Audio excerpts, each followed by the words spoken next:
Good morning. Welcome back to my channel Manju's blog. সবাই কেমন আছো? আশা করি সবাই খুব ভালো আছো। তোমাদের ভালোবাসাতে আমিও খুব ভালো আছি। তো এখানে দেখো কিছু বাটা মাছ আছে, ভালো করে ধুয়ে নুন আর হলুদ মাখিয়ে নিলাম। এই রান্নাটা আমি আমার শ্বশুরবাড়িতে গিয়ে করেছিলাম। সেদিন আমি শ্বশুরবাড়ি গিয়েছিলাম আর আমার শাশুড়ি মা মাছ এনে রেখে দিয়েছিল ফ্রিজে। তা আমি বললাম আমি গিয়ে রান্নাটা করব। তো বাটা মাছগুলোতে ভালো করে আমি নুন হলুদ মাখিয়ে নিলাম।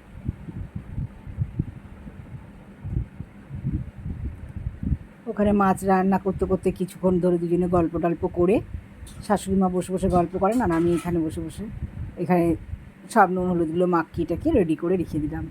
এবার দেখো কড়াতে আমি একটু তেল নিলাম। এই তেলটা কিসের তেল জানো তো? পটল ভাজা হয়েছিল, তা সেই তেলটা আর আমি ফেলিনি, ওর মধ্যেই তেল দিয়ে দিয়েছিলাম। দিলে তেলটা কালো হয়ে গেছিল। তো এইভাবে আমি মাছগুলো ভেজে নিলাম। সব মাছগুলো আমার এখানে ভাজা হয়ে গেছে। আর বন্ধুরা, ভিডিওটা কিন্তু খুব ছোট্ট, কেউ কিন্তু স্কিপ করো না। বড় ভিডিও হলে অনেকে স্কিপ করে, তাই জন্য ছোট ছোট ভিডিও দিচ্ছি আমি। তোমরা কিন্তু ভিডিওগুলো পুরোটাই দেখো। তো মাছগুলো আমি আগে থেকে সব মাছগুলো ভেজে নিয়েছি। আর এখানে দেখো কিছুটা বড়ি নিয়েছি। বড়িগুলোকেও আমি এরকম লাল লাল করে ভেজে তুলে রেখে দেব। বড়ি দিয়ে বাটা মাছ কিন্তু খুব ভালো লাগে খেতে।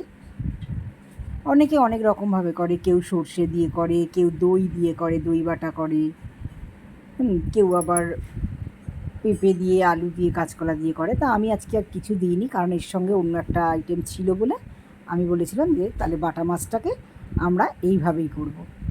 তো বড়িগুলোকে ভেজে নিয়েছি। এবার একটু কড়াই একটু তেল দিয়ে দিয়েছি। তেলটার মধ্যে একটু কালো জিরে দিয়ে দিয়েছি, একদম কালো জিরে ফোড়ন দিয়েছি একটু। আর একটু দিয়ে দেবো কাঁচা লঙ্কা।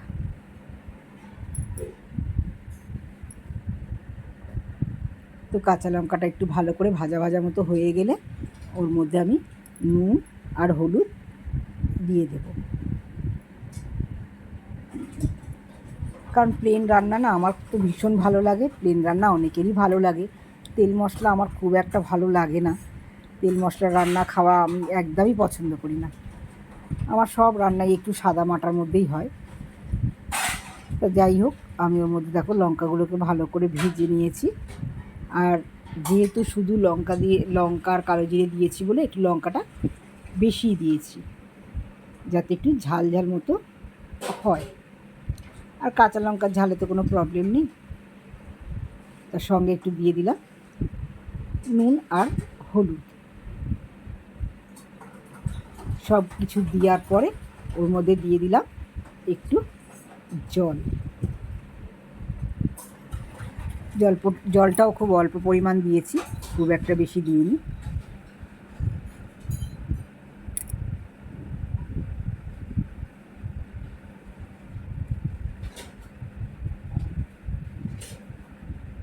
তো জলটা একটু ফুটে গেলে, মানে ঝোলগুলো ফুটে গেলে আমি ওর মধ্যে দিয়ে দিলাম বড়িগুলো।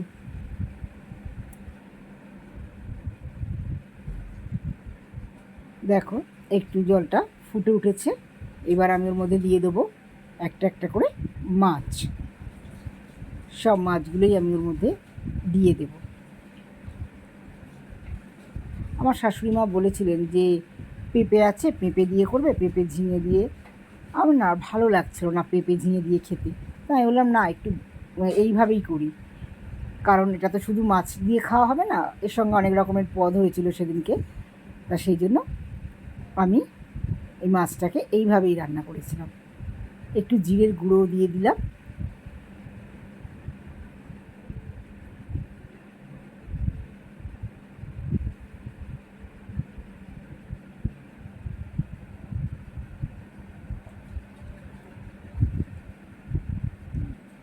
এবার আমি ওটাকে একটু ঢাকা দিয়ে দিলাম।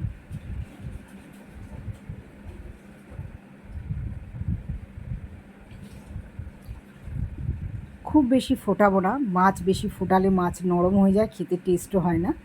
জাস্ট একটু ওর মধ্যে ঝোলটা ঢুকলে তারপরে ওটাকে আমি নামিয়ে নেব।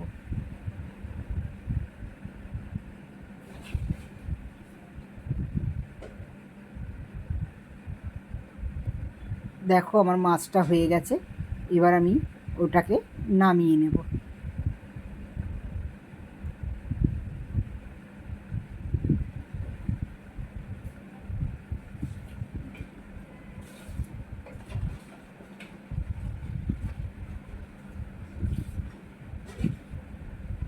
তো এখানে দেখো আমার মাছ রান্না হয়ে গেল, একদম চটজলদি মাছ রান্না, বেশি সময়ও লাগলো না, খুব অল্প সময়ের মধ্যে আমার বাটা মাছের বড়ি দিয়ে কালো জিরে দিয়ে বাটা মাছ রান্না হয়ে গেল। তবে খেতে কিন্তু খুব ভালো হয়েছিল আর ঝোলটাও খুব টেস্ট হয়েছিল। তো আজ এই পর্যন্ত, চলো সবাই টাটা।